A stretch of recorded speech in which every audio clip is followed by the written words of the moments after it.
مهرجان شرم الشيخ المسرحي الشبابي.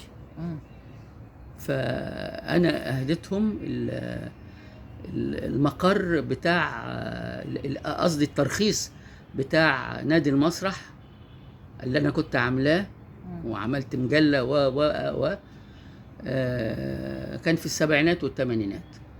وبعدين اديتهم الترخيص يقيموا عليه المهرجان ده. فالمرة دي الدورة السابعة يمكن، وأنا يعني رئيس شرفي.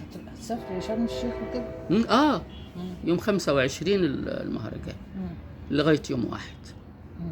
بس شرم اليومين دول المفروض انها فيها شغل كتير. فيها شغل كتير، والسنة اللي فاتت برضو كان فيها مؤتمرات كتيرة قوي قوي.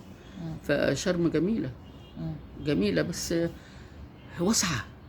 واسعة ومصيف يعني جميل. مسرح حبيبي لما يبقى في شرم يبقى حاجة حلوة. في مسرح في شرم عامله شاكر عبد اللطيف. بس أهل شرم ما هماش يعني كتير قوي، في سياح كتير، لكن مسرح مصري وسياح يعني مش هيفهموا اللغة. مش ما فيش إقبال قوي.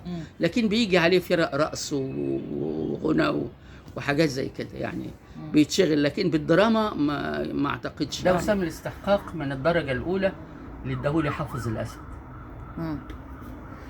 ده اللي محدش خده. ده محدش خده خالص.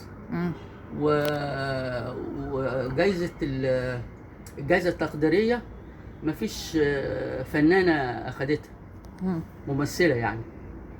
أنا الوحيد.